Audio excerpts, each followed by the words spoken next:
approaches of the European Union and with the involvement of relevant European experts.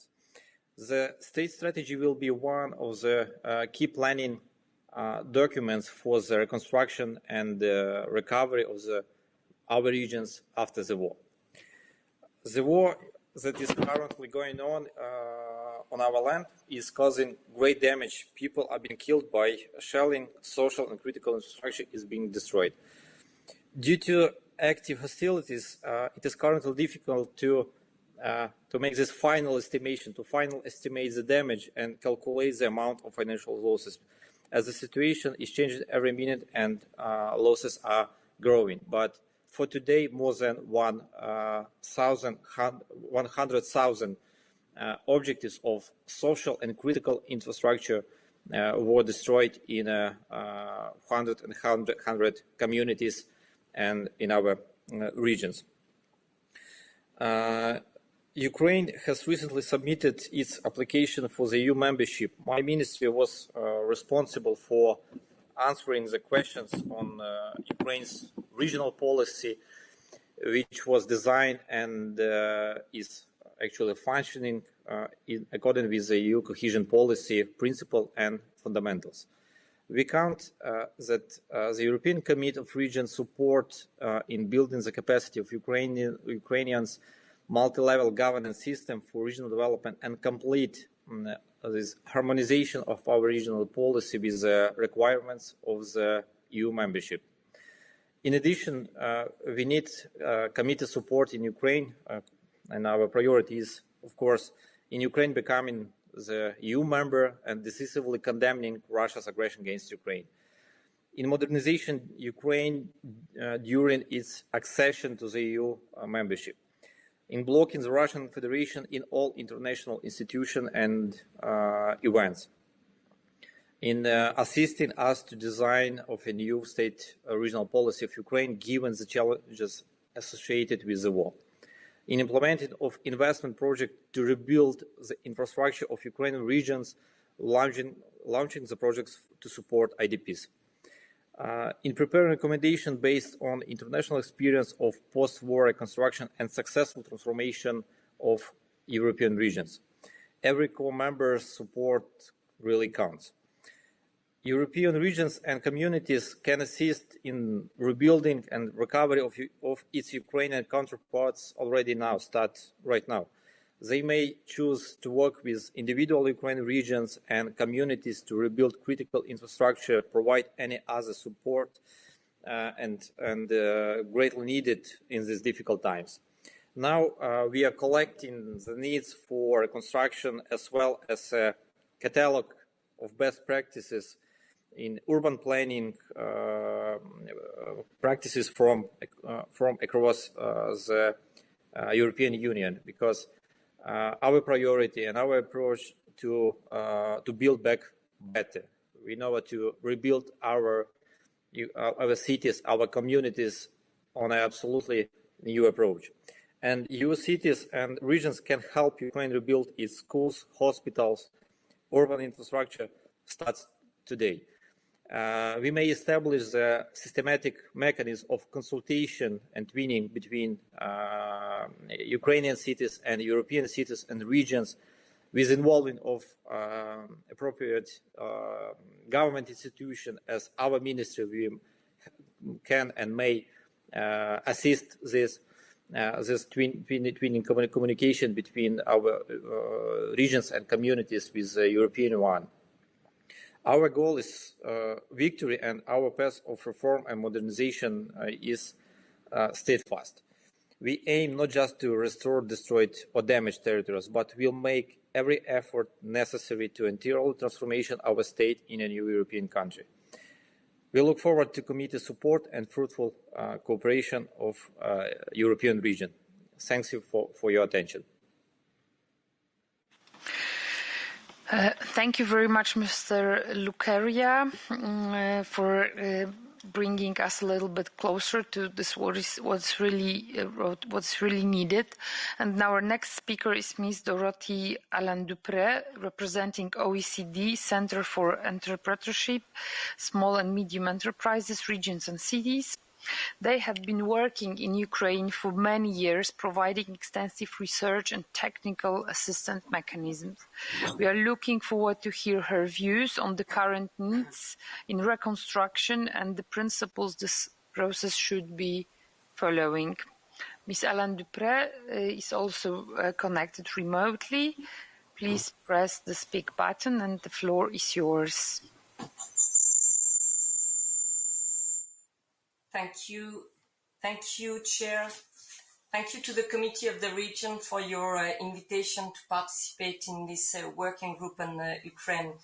Deputy Minister, dear panelists, dear participants, first and foremost, I would like to emphasize that the OECD stands with the Ukrainian people and Ukraine in this very difficult moment in the history of your country and indeed the world. The OECD support for Ukraine has been staunch and unwavering in the face of Russia's large-scale aggression. As early as the 24th of February, the OECD Council condemned the large-scale aggression by Russia against Ukraine in the strongest possible terms and unanimously expressed its solidarity with the Ukrainian people. Since then, the series of sanctions against Russia and Belarus have been strong, and OECD support to Ukraine has been enhanced. On the 22nd of April, the OECD Secretary-General Matthias Cormann met with Ukraine Prime Minister in Washington, D.C. and expressed the OECD's strong willingness to help rebuild Ukraine. The OECD is committed to help Ukraine implement its own recovery plan through technical expertise, policy support and capacity building, including to regional and local government. The OECD Secretary-General announced a revision of the OECD Ukraine Action Plan in close consultation with the government to meet Ukraine's own recovery plan, as well as the establishment of an OECD Ukraine Kiev liaison office with the financial support of the government of Lithuania and Poland. It is clear that the resilience Ukraine is demonstrating today is embedded in all levels of government. Sorry to interrupt you, Ms. Dupré, but the interpreters are asking if it is possible that you could turn on your camera on, please. So, because this is much more helpful for them, if it is possible. Yes, sure, it should be. Because we can hear you, but we cannot see you. Okay. The problem is that I don't know why, but the camera doesn't seem to be working. So I don't know how to. Yeah. All right. Sorry. So please continue.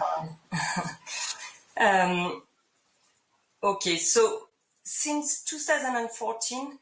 Ukraine has put greater emphasis on a strategic approach to regional development, one that meets the need and capacity of different communities. So this includes notably a voluntary municipal amalgamation process and decentralization reform. And as a result of the reform, today, Ukraine has almost 1,500 amalgamated municipalities, down from over 10,000 before 2014. The decentralization reforms conducted since 2014 have empowered the local authorities, which are today at the forefront of the war, fighting to protect their citizens, ensuring service delivery under very tough circumstances, managing aid flows, and identifying needs. Free cities, Romadas, and regions are already working on recovery and reconstruction, and this is inspiring for the rest of the world. Beginning in 2014, the OECD Regional Development Policy Committee has been accompanying Ukraine on the path to decentralization. And more recently, last year, in 2021, we started a new project supported by the EU delegation to Ukraine on regional development and decentralization, which examines the impact of Ukraine's decentralization reform on municipal performance. We have worked in close cooperation with the EU-funded EU-LEAD program in order to coordinate the efforts. As part of this project, we collected inputs from 750 Ukrainian municipalities through our survey, and I would like to thank Mr. Slobozan for the support of the Association of Ukrainian Cities to make this happen. The survey results show that prior to Russia's large-scale aggression, municipalities were seeing large improvements in key service delivery areas.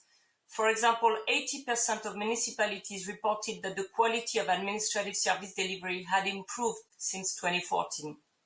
In addition, about 50% of municipalities consider that the reforms have strengthened their performance in budgeting, development planning, and investment.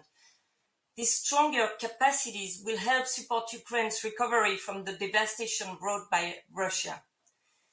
So as part of this project, we are now focusing on the multi-level governance of disaster management and recovery to support Ukraine. And in a recent meeting held earlier this month at the OECD, we proposed that the Regional Development Policy Committee serves as an OECD platform to support Ukraine for multilateral and peer-to-peer dialogue on disaster recovery and reconstruction among national, regional, and municipal authorities. And we already have many insights to share from countries like Colombia, Japan, United States, Turkey, to quote a few examples. Twinning between cities and regions in Ukraine and the European Union can be instrumental, as mentioned by President Zelensky in his address to the Congress of Local and Regional Authorities.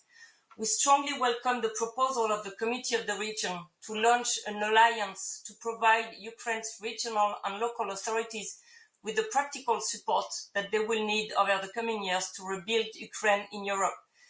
We will be pleased to contribute to the work of this alliance.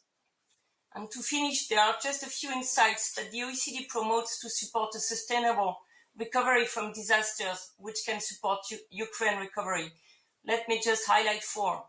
First, it's very important for the national government to involve subnational authorities in the design of immediate recovery support schemes, as well as long-term strategies to boost territorial resilience.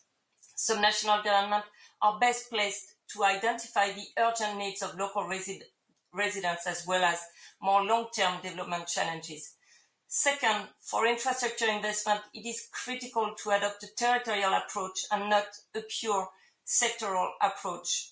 Third, it will be also very important for Ukraine to build on the multi-sectoral regional development planning and financing framework that it has developed since 2015.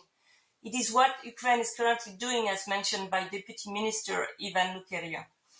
And last but not least, post-war recovery and reconstruction effort will need to consolidate Ukraine multi-level governance and decentralization framework.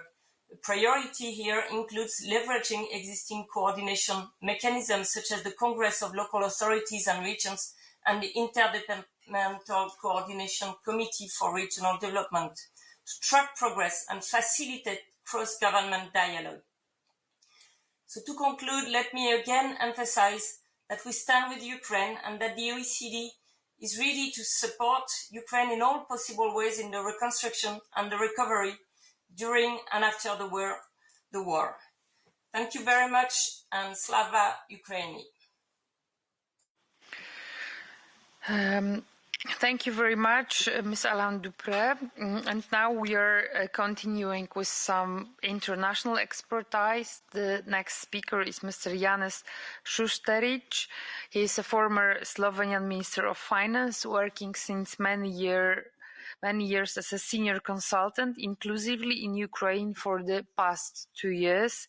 He was lead author for a recent OECD research paper addressing the ways EU could use their existing economic policy instruments to support the Ukrainian economy during the war and its aftermath. We are looking forward to hear you about this proposal. Mr. Šušterić, the floor is yours. Yes, thank you. Yes, I hope you can also show the presentation that we have prepared.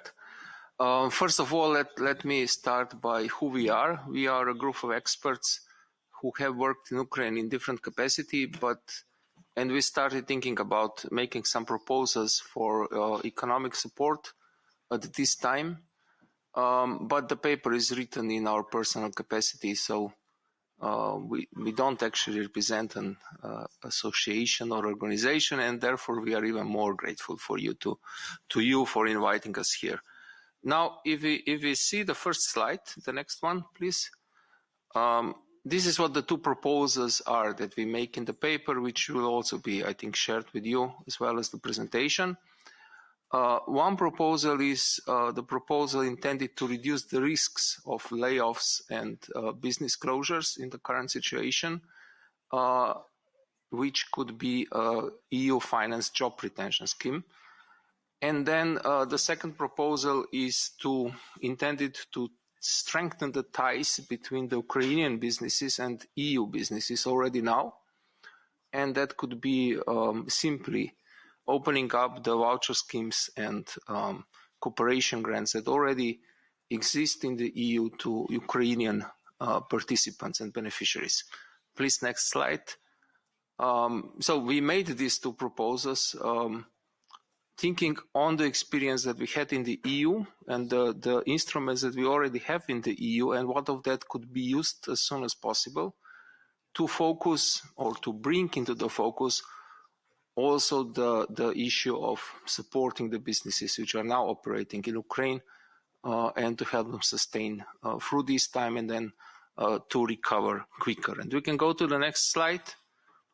So to tell you a little bit more about these two proposals, what is a job retention scheme? It's basically a subsidy paid by government or budget to an enterprise, to a company, in order that they can continue paying wages or reduced wages to their employees who are at the moment not able to work. They may not be able to work because the company itself is operating at a very low level, or not operating at all due to logistical problems, demand not being there, and so on, or who cannot come to work simply because of similar things, or they have moved maybe, and so on. What could be the benefits of such schemes? First of all, it would retain the jobs for some people. It would also provide income support to them because they would receive part of their salary.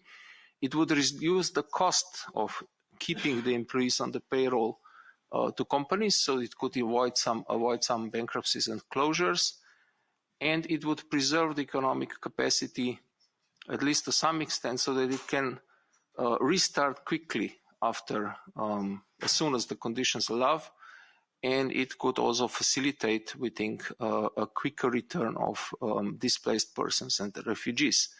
There is, of course, many good examples of job retention schemes in the EU member states that were implemented during the pandemic, and they worked very well, and we explained this a little bit in the paper, but let's go to the next slide, please. The second proposal is simply to use the schemes which already exist or setting up similar new schemes which support SMEs. In the EU, there are many voucher schemes at member states level, regional level, local level, cross-border level. There is a great study by one Interreg project, for example, on how this works. But simply the idea of vouchers is you give a small monetary incentive to a company to do something that you want them to do, like invest in innovation, hire somebody who will help with innovation, promote themselves, go to international exhibitions, and so on. And the idea that we had was simply to we say, okay, let's say there's a digitalization voucher, so a company can hire someone to help them digitalize or provide some digital solutions. This could also be done provided by IT providers in Ukraine, for example, or a company in EU which receives a voucher for internationalizations, promoting their products internationally. They could also take on board an Ukrainian partner and promote them, their businesses together. And there are many more ideas of possible cooperations, which we also list in the paper based on things that already exist.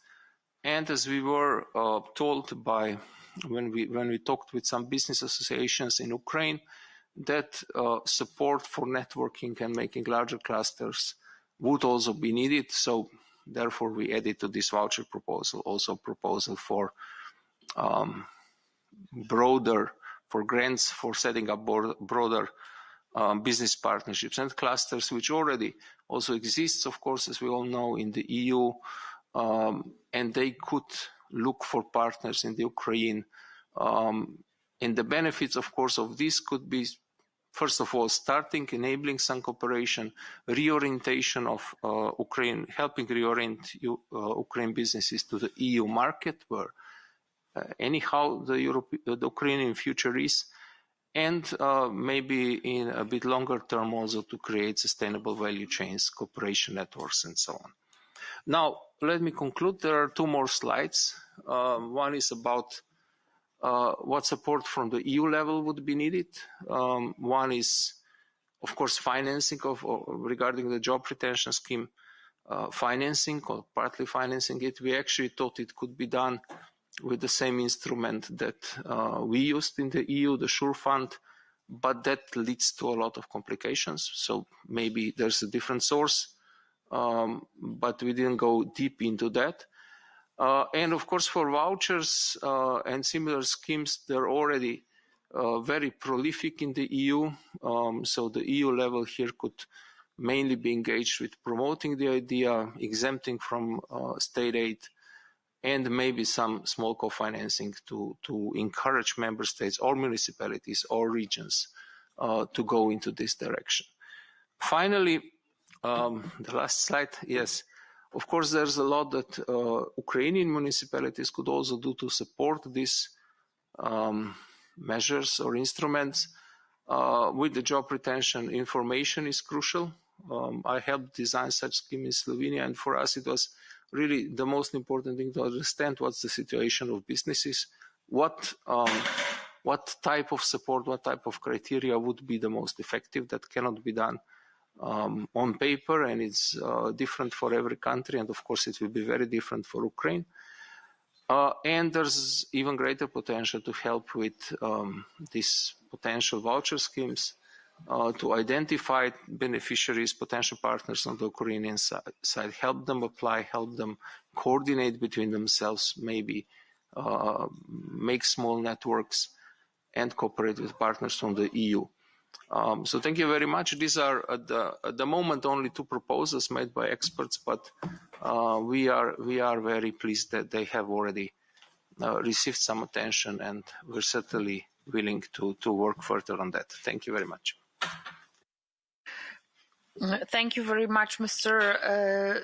Susterish, for those ideas and sharing the news. And now we are going back to our Ukrainian partners. Next speaker is Mr. Chernov. He represents the councils of all Ukrainian regions and districts.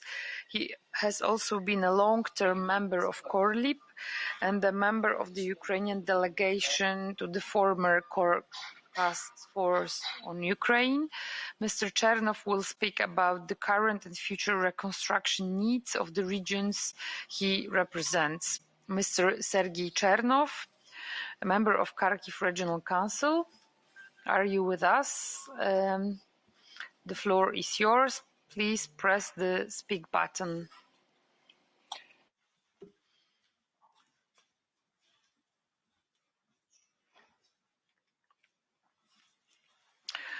Okay.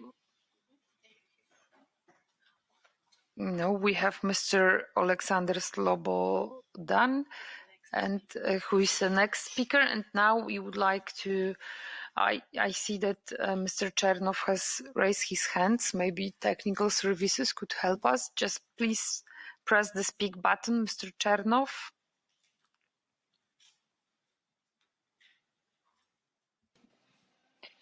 Я можу говорити, так? Я прошу, що немає відеозв'язку, але я вас добре чую і думаю, що ви мене також. Шановна пані президенте, шановні колеги, я в першу чергу від українських регіональної влади і субрегіональних органів місцевого самоврядування хочу подякувати Комітету регіонів, усі органи місцевого самоврядування Європейського Союзу за підтримку, яку сьогодні ви надаєте Україні. І не повторюючись і не дублюючи те, що сказали пан Коцовол, пан Щенцов, пан Лукеря, хотів би додати, що ми, органи місцевого самоврядування в Україні, з нетерпінням чекаємо, як і весь український народ, рішення з боку ЄС щодо отримання Україною статусу кандидата на вступ до родини країн Європейського Союзу. Сьогодні я почув дуже чудову ініціативу про створення альянсу для відновлення України. Ми її підтримуємо, цю ініціативу Комітету регіонів, і вважаю, що це буде ефективним механізмом для роботи, прибере дублювання в роботі і додасть прозорості і ефективності.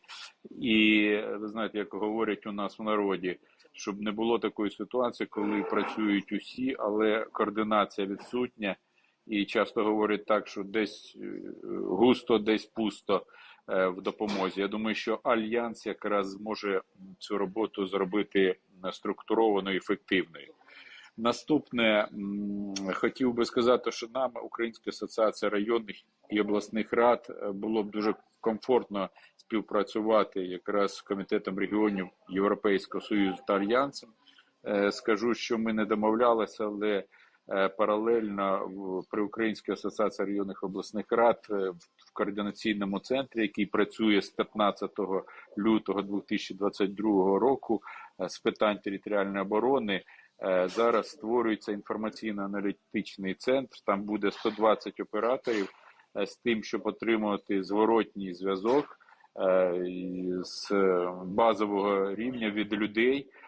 І ми розпочнемо цю роботу по 15 напрямкам, і буде відбуватися постійний моніторинг проблемних питань, їх структурування по галузям, аналітика, експертиза і формування пропозицій, проєктів для їх вирішення і на рівень Комітету регіонів Європейського Союзу. І я думаю, чудово буде, якщо буде створений цей альянс міжнародних організацій, які будуть допомагати на рівень органів державної влади в Україні.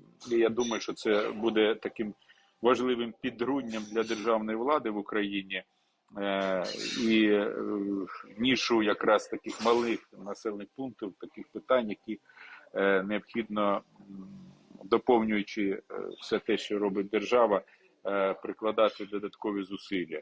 Хочу зазначити, що з своєї практики, ми про це вже тут виступаючи говорили, що потрібно відновлювати зараз.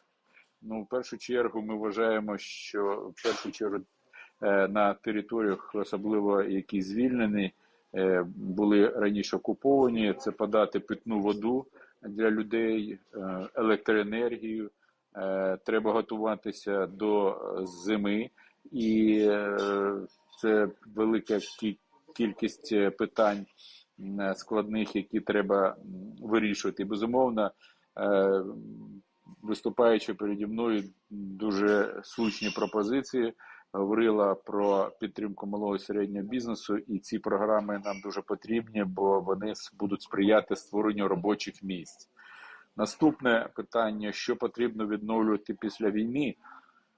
Ну, безумовно, тут пан Лукеря сказав, що наш головний документ буде стратегія, і це абсолютно вірно. І ми бачили, я висловлю свою точку зору, якийсь на кшталт плану Маршалла, системний підхід, який би дав можливість залученню комплексному такому підходу, залученню інвестицій, експертизи з використанням міжнародних експертів з тим, щоб прибрати корупційну складову.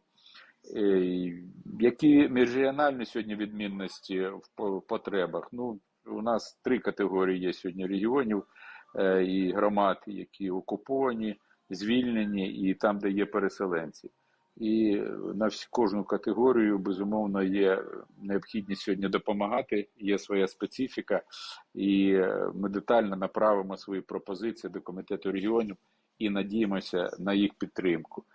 Крім робочих груп, які в асоціації в нашій працюють по наданню гуманітарної допомоги, а в цей штаб входять всі голови обласних і районних рад, ми робимо акцент сьогодні на екологічну складову, бо вона не має меж, кордонів, і вона дуже важлива. Ми про це вже говорили на попередніх засіданнях Комітету регіонів. Я дякую за підтримку. Дуже важливе питання зараз, над яким ми працюємо разом з фахівцями, з юристами. Це питання процесуальної діяльності у сфері відшкодування збитків, завданих територіальних громадам і населенню, як юридичним, так і фізичним особам. І разом з фахівцями, юристами, працівниками Міністерства внутрішніх справ ми напрацьовуємо сьогодні нормативні законодавчі документи, які дали змогу вигравати суди як міжнародні, так і наші в державі, з тим, щоб відшкодувати втрати, які зазнали ми від російської агресії. Працюємо зараз і створюємо центр по підготовці бійців для територіальної оборони, і на часі створення фонду, який буде обслуговувати інформаційно-аналітичний центр, який я сказав, який буде наповнюватися з різних джерел і допомагати вирішувати проблемні питання на місцях.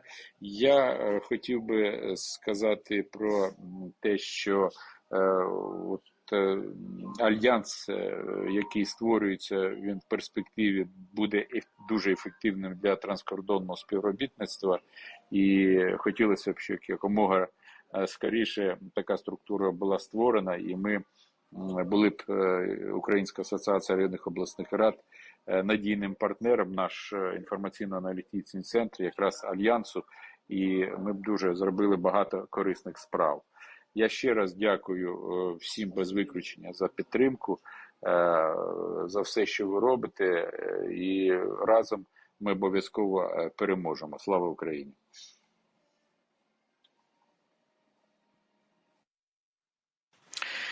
Thank you very much, Mr. Chernov. And now, to complete the picture, I would like to pass the floor to Mr. Oleksandr Slobozan, Executive Director of the Association of Ukrainian Cities, who represents more than 1,000 Ukrainian municipalities. We are looking forward to hear about their reconstruction needs and their expectations from city-to-city partnerships with EU. Mr. Slobodazan, the floor is yours.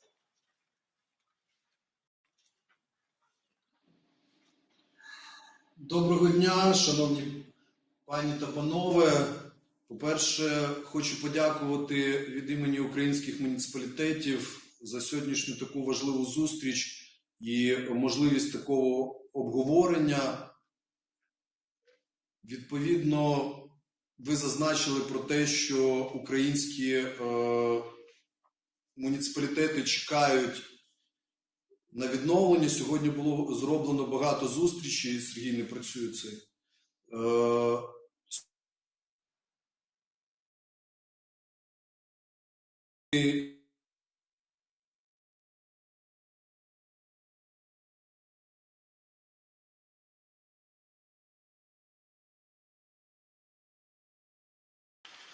I think we have some difficulties with the connection.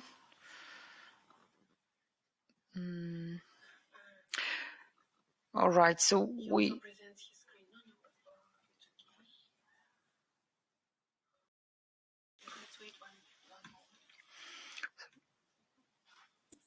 Mr. Slobodan.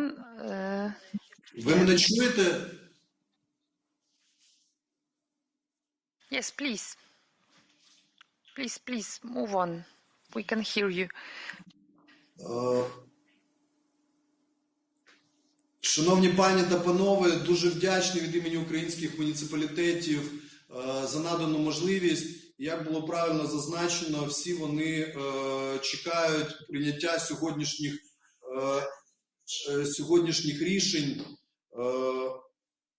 і переконаний, і ті доповіді, які сьогодні прозвучали, вони дадуть нам можливість підготувати ці рішення. Я хочу сказати про те, що з перших днів повномасштабного вторгнення Російської Федерації на територію України агресія торкнулася кожної української родини. і проти України, українців, російські війська використовують різні види озброєння, в тому числі заборонені міжнародним правом. Я прошу вивести слайд про втрати, інфраструктурні втрати українських муніципалітетів.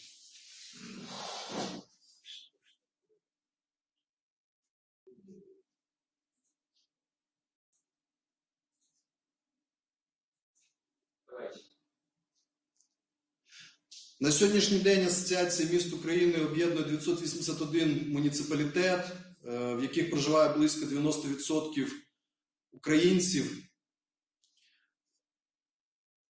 Вони об'єднані в 4 палати, це не тільки великі міста, це і маленькі, і середні міста, села і селища. І тому сьогодні багато говорили про відновлення, і ті рішення, особливо про Альянс, будуть корисні всім українським муніципалітетам. Я хочу звернути вашу увагу саме на цей слайд. 90 мільйонів квадратних метрів зруйнованих інфраструктурних об'єктів, з них 32 мільйони складається безпосередньо житло. Ви можете звернути увагу на те, що близько 1837 навчальних закладів на сьогоднішній день зруйновано, 616 медичних закладів зруйновано, 330 мостів, більше 20 тисяч кілометрів українських доріг зруйновано. Але в цих умовах наші українські муніципалітети продовжують, і місцева влада продовжують надавати відповідні послуги мешканцям. Багато говорилося про типи територій, які на сьогоднішній день сформовані в Україні, які по-різному перебувають в різних обставинах, і тимчасова окупація. На сьогоднішній день 991 муніципалітет вже звільнений, але більше 2000 муніципалітетів перебувають в тимчасовій окупації, але все ж таки муніципальна влада забезпечує там надання основних послуг. В різних частинах України відбуваються сьогодні 2 з 3 етапів відновлення, про які в тому числі сьогодні ми з вами говорили. В першу чергу це негайна допомога людям надається по всій території України саме через органи місцевого самоврядування. Необхідну можливу допомогу муніципалітети надають, я хочу про це зазначити, як в зоні бойових дій, так в окупації, так і в тилу внутрішньо переміщеним особам. Відновлення інфраструктури звільнених громад організовується працівниками муніципалітетів у тісній співпраці з центральною владою, Збройними силами України, які забезпечують очищення, розмінування та безпеку територій. Але на часі 3-й етап відновлення – це закладення фундаменту для майбутнього зростання та модернізації країни, формування нової інфраструктури, будівництва житла та нерухомості, створення нових робочих місць та відновлення втрачених може бути успішним тільки в разі його підготовки та реалізації за участі органів місцевого самоврядування. На наш погляд, стратегія відновлення України повинна забезпечити значний стрибок в технологічному, енергоефективному та екологічному розвитку. Я хочу на цьому звернути увагу всіх учасників. Не тільки як інфраструктури, так і економіки України. Ми не повинні і не маємо з вами дозволити собі відновлення радянських підходів і проєктів, повинні залучити найновіші технології та міжнародні практики. Тільки таким шляхом ми зможемо відновити не тільки втрачений економічний потенціал ВВП, а й створити умови для розвитку конкурентної економіки України і насправді наблизитись до тих вимог Європейського Союзу. Це той шлях, який сьогодні ми в Асоціації міст України вже проходимо, і ви можете звернути увагу на цьому слайді, відповідно, як це виглядає. Встановлення вартості відродження – це те, про те, що говорили багато спікерів, відповідний збір об'єктивної інформації, прийом повідомлень від бізнесу, оцінка збитків по громадам і загальних збитків по країні. Крім того, про те, що сьогодні було озвучено, воно надихає нас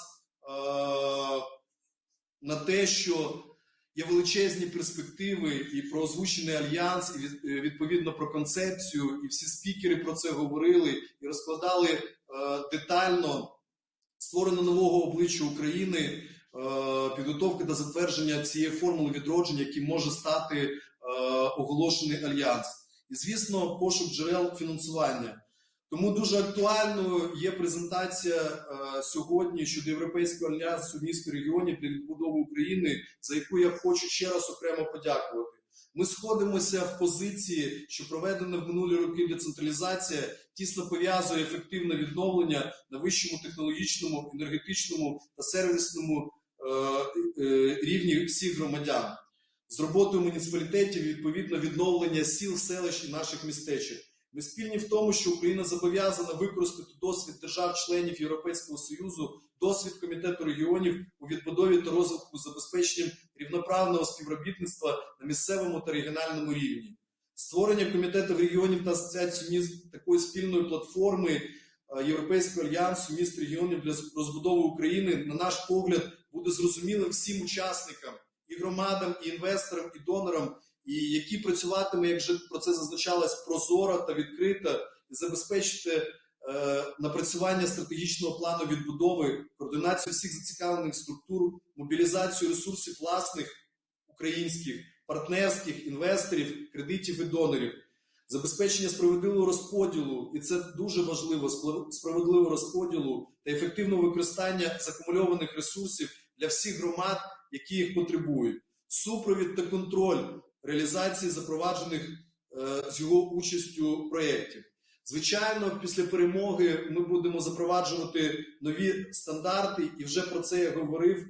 Це також те, що ми робимо і хочемо робити спільно з вами в Асоціації міст, є складовими цих механізмів. Впевнений, що співпраця для відбудови України через Європейський альянс міст і регіонів посилить не тільки Україну, але й об'єднає місцеві та регіональні влади всієї Європи. Зробить всіх нас спільно сильнішими і успішнішими. Створення такого альянсу, хочу ще раз підкреслити, повністю відповідає стратегічним цілям Асоціації міст України, про що я зазначав.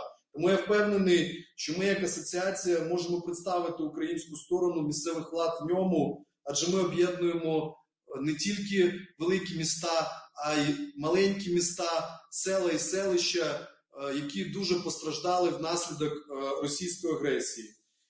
Всі технічні деталі готові відпрацювати, і, користуючись нагодою, хочу запросити на наш форум 2 червня Асоціації міст, який якраз буде присвячений відновленню України за участю українських, європейських муніципалітетів, міжнародних експертів, архітекторів і всіх, хто працює в цій сфері. Окремо хочу подякувати пані Дулькевич за таку програмну доповідь і запрошуємо 2 червня безпосередньо в Київ.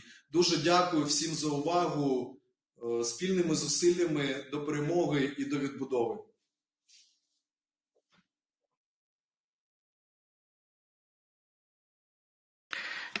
Thank you very much for this intervention, very important to us.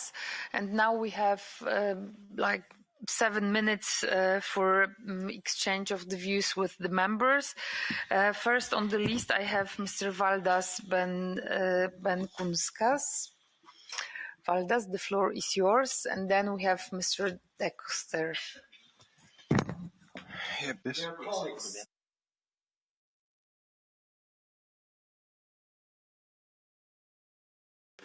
My microphone, you have to press the button. Yes. Sorry. Yes. So, in principle, there are 2 levels of aid for the reconstruction of Ukraine. Centralized EU aid and help from the national governments as well as local businesses. With this in mind, we need to allocate different functions between these levels. Ukraine reconstruction process is also an opportunity to modernize the country and help it meet the conditions for the accession to the EU. Therefore, I'm convinced that EU institutions should provide basic guidelines for the reconstruction of the country. Certain standards for public infrastructure, transport, energy facilities, residential areas should be set and kept throughout the process, as well as legal assist in drafting legal framework and implementing appropriate reforms. In the meantime, member states should take action and implement reconstruction at the operational level. The first step is to set up national funds for the reconstruction of Ukraine, attract public and private investment, and create competence center that would consist of experts in urban planning, architecture, construction, energy, and so on. We must first restore security by demining areas affected by the war, rebuilding water supply and sanitation infrastructure, heat and electricity network. In the next stage, we must undertake the rehabilitation of economically important infrastructure, rehabilitation of undestroyed residential areas, educational establishment and industry. And finally, we need to start rebuilding the destroyed infrastructure in accordance with Western high quality standards. Thank you. Thank you very much. Now we are moving to Mr. De Coster. Please, the floor is yours. Merci beaucoup, Madame la Présidente, et pardonnez-moi le retard avec lequel j'arrive et qui ne m'a pas permis de parler tout à l'heure pendant la prise de parole des groupes politiques, mais Jean-Luc Van Raas a très bien exprimé ce que le groupe Renew souhaitait apporter comme contribution au débat. Moi, je voudrais vous remercier de ce qui est mené, Madame la Présidente, par ce groupe pour pouvoir faire en sorte que nous puissions, avec nos collègues ukrainiens, partager l'information. C'est extrêmement précieux pour permettre d'informer nos concitoyens partout en Europe. Je suis inquiet en faisant un constat qui est que de la situation de départ au début de la guerre, le 24 février, qui a créé un mouvement de forte empathie à l'échelle continentale, avec un mouvement d'unité de toute l'Europe pour dénoncer l'agresseur et pour soutenir le peuple ukrainien. Aujourd'hui, j'ai le sentiment que nous revivons finalement ce que nous avons vécu avec d'autres crises, notamment des crises migratoires, c'est que la sympathie est différenciée selon la géographie. L'Europe de l'Est est évidemment marquée par d'importantes communautés ukrainiennes qui viennent rappeler le terrible drame humain vécu par les Ukrainiens. Et je crois aujourd'hui qu'il y a une forme de banalisation. You are going support to the same cities or regions. I think that this coordination can be carried and through the committee, perhaps through one working group to do this job. That it's not easy because Ukrainian cities and regions knows better what they need. And so it's important that they tell us, okay, we need this, we need that. I think you are going to tell, okay, they need everything. We know that, but my city is not support the same city that Lisbon or Porto and so on. So we have we must have a group to work on this and to put the support where it is needed. So it's my opinion. And thank you very much. And Slava Ukraina. Thank you very much, Ms. Gomez. Now I propose 1 minute each because we are running out of time and we were supposed to move to another thematic debate. Now we have Mr. Van Luwe and Mr. Teban, who is remotely getting ready. Thank you, President. Although the outcome of this war is uncertain, we need to work on the future reconstruction of Ukraine, and we should see this problem in short and long-term perspective.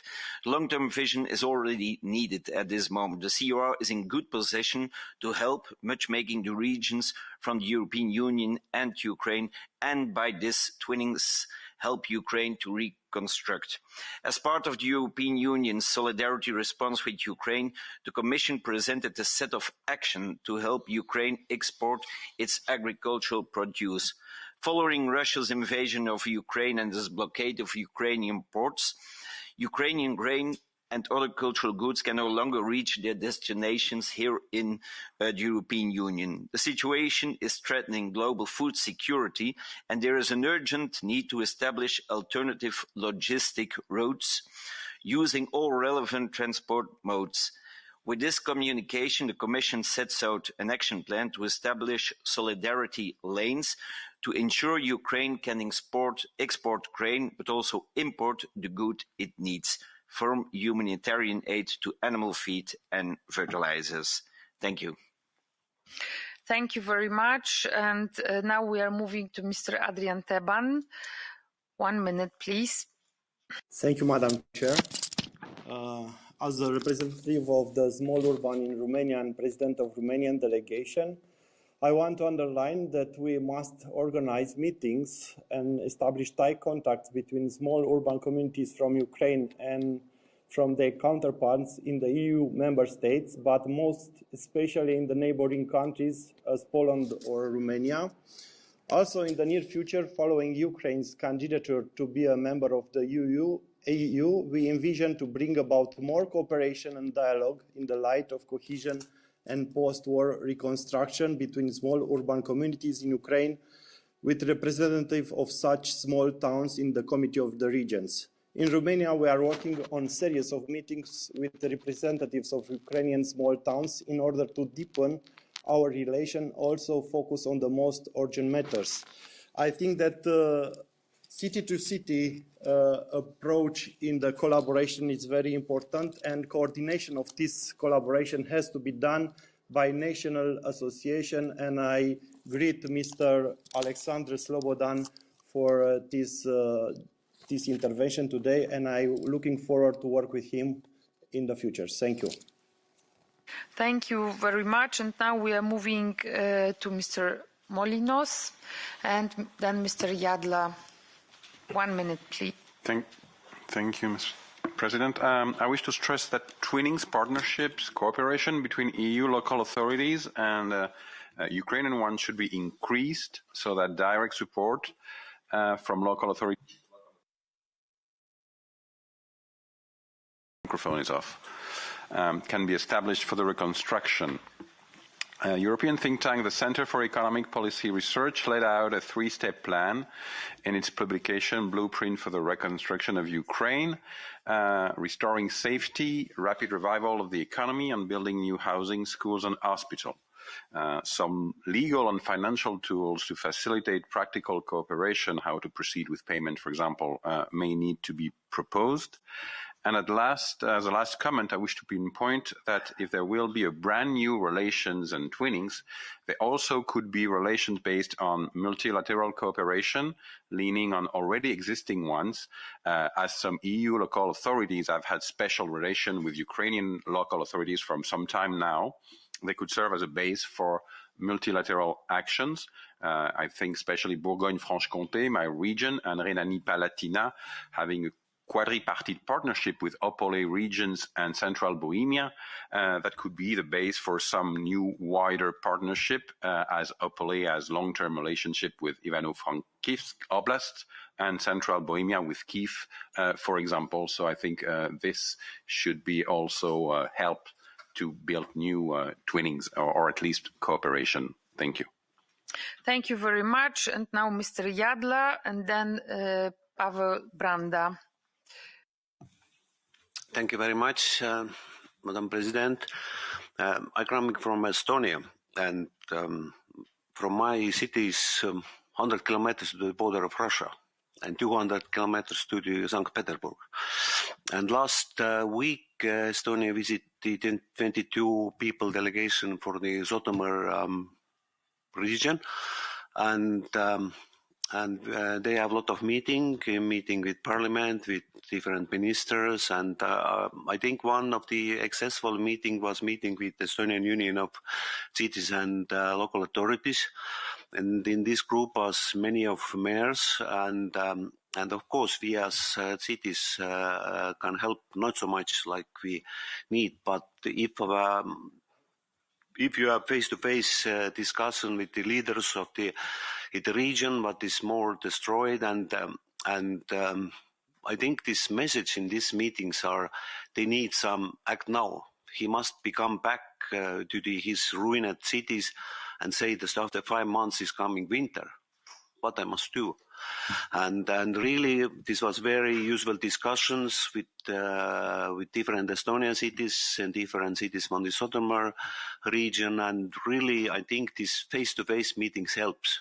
Even if you have help in small level, the cities in Ukraine is very thankful. I think this cooperation must be in the level of peer-to-peer level of the local authorities. So thank you very much.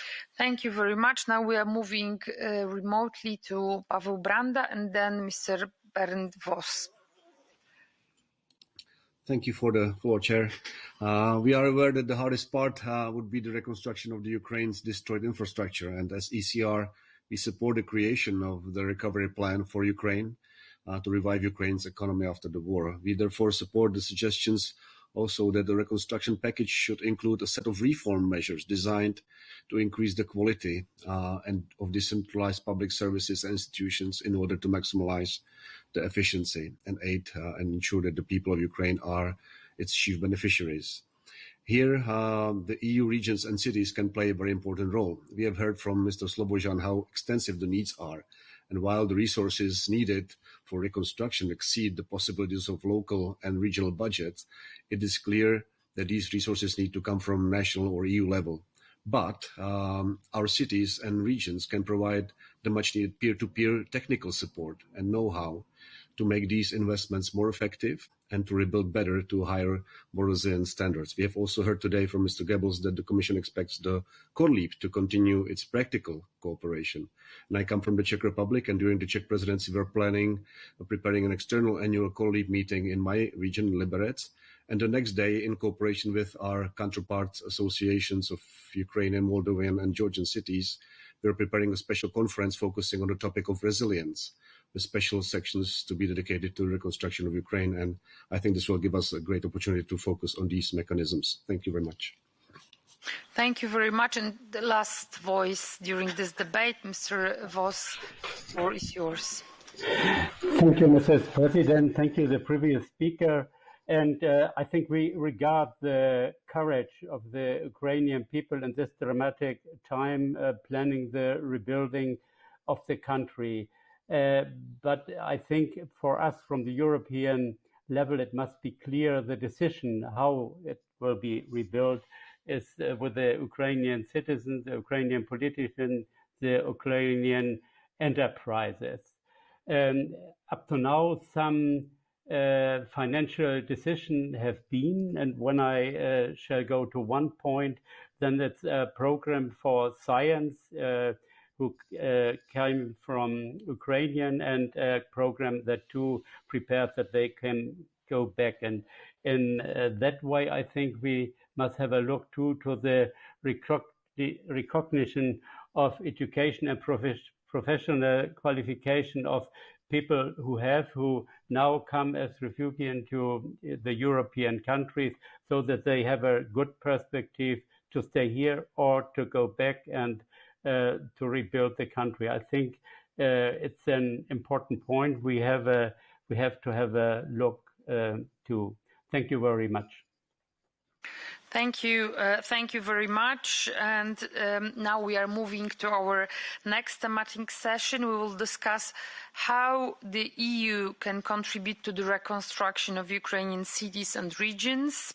In this session, we tried to bring together representatives of various institutions who together can provide the needed elements to complete the picture. We will start with hearing the position of the upcoming Czech presidency of the EU Council, which comes at a difficult point in European history.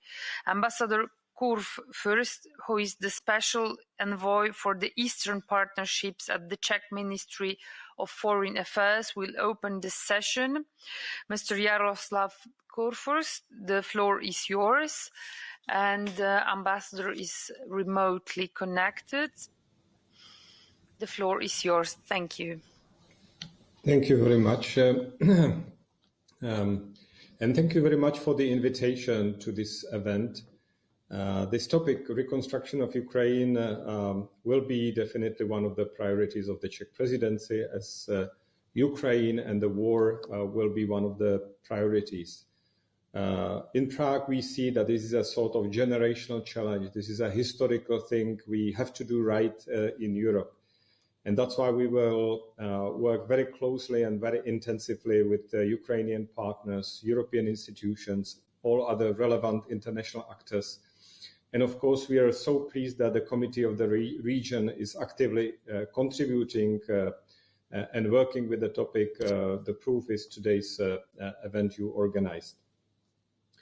Our ambitious program for the Eastern Partnership had to be completely rewritten. We had it prepared for more than years, and then we had to rewrite it in favor of really Ukrainian application to the European Union to find a consensus among the EU member states. Then, of course, the reconstruction as one of the biggest challenges. So we packaged all this program and problems into 5 points plan, how we frame, how we visualize the effort of the presidency. The first topic of this 5 points will be the immediate relief of Ukraine or to Ukraine. This is something which is a continuation of the ongoing process. The second element will be contribution to the development of long-term reconstruction effort, including the readiness to co-host the International Reconstruction Conference, and I will come back later to that topic. The third element is the work of the presidency towards finding the consensus within the EU on the beginning of the accession process of Ukraine. And this accession process is very much connected with the candidate status and following reconstruction. Now, the fourth issue is readiness to host a summit in the relevant format, which is demonstrating the political unity of participating states with Ukraine. And the final element is to rebuild the resilience of Ukraine and other interested countries of the Eastern Partnership. So a sort of longer look into the future. Now, I'll come back to I think, point number 3, which is point number 2, which is the reconstruction effort. And here we have the key founding stones, which is the Ukrainian post-war reconstruction plan presented by President Zelensky, and then very fresh communication of the European Commission, Ukraine Relief and Reconstruction. And of course, there will be the European Council at the end of May, which will set another cornerstone. So I'm speaking about this because of the fact that the Czech presidency will inherit the process which is already ongoing, and this process will just be going a long time after the Czech presidency ends. So our historical role is to put great energy into that process and to be active and make it right, really, to be helpful as much as we can. Because of that, we plan to offer several platforms for the discussions on reconstruction. So I will go now through the events we plan and which will touch the issue of reconstruction of Ukraine. Definitely, Ukraine will be one of the big topics of Gymnich, but connected to Gymnich, we would like to use the presence of the ministers in Prague and organize at the very beginning of September the high-level conference, which is called Forum for Ukraine. And this Forum for Ukraine will take place under the umbrella of Forum 2000. And here, one of the panels is dedicated to the will be dedicated to the reconstruction. Then we plan also to organize the Business and Investment Forum in Prague, 17 and 18 of October. And most likely it will be connected with the strategic conference within the framework of the Eastern Partnership. This event will also offer a good platform for reconstruction of Ukraine debate, and this definitely will be one of the major issues. Then at the beginning of November, we plan to organize the plenary meeting of Korlip, and Pavel Branda mentioned it already in his remarks. And of course, as he said, this Korlip plenary will be connected with the conference dedicated to resilience of municipalities. One part of that conference is supposed to be dedicated also to reconstruction of Ukraine. So it will be another part of the discussion. And here I would expect that very much the cities to cities discussion will take place.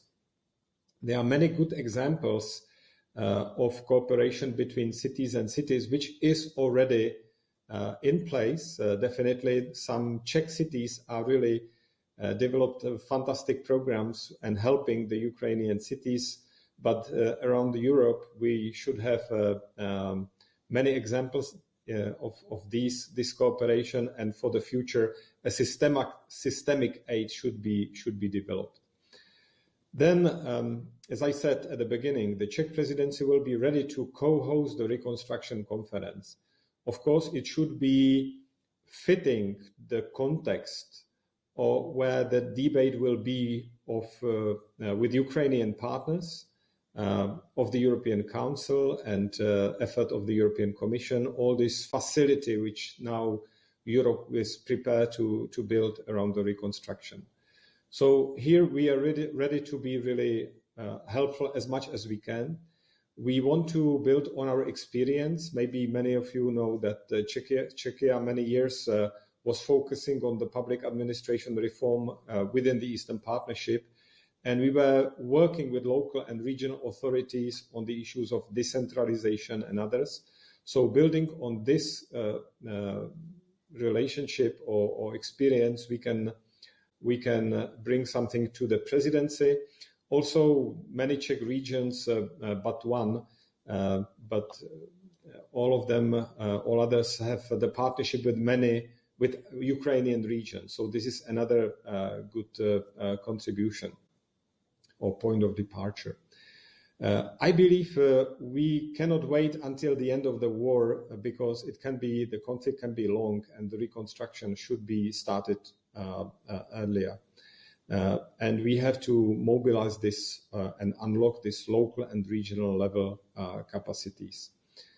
Of course, they should be this rebuilding part, but they should be also the reform part, which will help Ukraine to prepare for the eventual accession process. I will conclude by saying that we are looking, as a future Czech presidency, to sincerely look. We are looking forward to cooperate intensively with all of you and help to fulfill this goal of reconstruction, the country which is fighting for European values against the brutal barbaric aggression. And I believe that Ukrainian determination and ownership, together with the EU leadership on mobilization of resources, will make a decisive change for Ukrainian society. Thank you. Thank you very much, Mr. Ambassador. And now we're moving to Ms. Maternova, who leads the European Commission's support group for Ukraine. She will explain in greater detail the proposal contained in the recent communication for the EU's immediate response to address Ukraine's financial gap, as well as the long-term reconstruction framework. It would be also interesting to see how the Commission views the involvement of the EU's local and regional authorities in the reconstruction of Ukraine. I hope that the further communications on this topic, the European Commission will refer to today's proposals and our possible alliance for peer-to-peer cooperation for reconstruction. Ms. Katerina Maternova is remotely with us. Please, the floor is yours. Thank you very much. Can you hear me? Yes. Okay, yes. Great. Thank you. Thank you very much, and thank you for inviting me. Good afternoon. Доброго дня, друзі і колеги з України. I'm delighted to always come back to the Committee of the Regions. When I was starting in the European Commission, it was as a director in DG Regional and Urban Policy. So going local is certainly something that is very dear to my heart. And it's also a topic that the Commission has worked on, and the support group for Ukraine together with the EU delegation very consistently over the last many years when Ukraine took the decision in 2014 to actually decentralize. And we have built one of our largest, and I would probably say one of our most successful reform support around the issue of decentralization. Bastian from GIZ will speak, our main partner, after me. And I must say that the EU-led project that was able to establish presence in all 24 regions and really reach to all the Hromadas has really been invaluable in the process of decentralization. But then we used it also in our quick reaction when COVID started, and it was only natural that really the day off or the day after the invasion and aggression, when it started back at the end of February, we quickly connected and repurposed our assistance. Sorry, apologies for that. Repurposed our assistance to emergency response, providing sanitary equipment and other emergency equipment for the Hromadas. So I think that, in fact, I would even go as far as say that the success of the decentralization reform in Ukraine is one of the cornerstones of the resilience of the country that we all observe and read about and see on TV and admire so much. And really, one message that I never not say whenever I speak about Ukraine these days, what makes this war, this terrible war, different to any of the other conflicts around over the last number of years is that the government, the state in Ukraine functions. And this is true for the central government, but is equally true about the local level, the mayors, the regional representatives, as well as the civil society. So I think the reform was visionary in that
really very well placed to be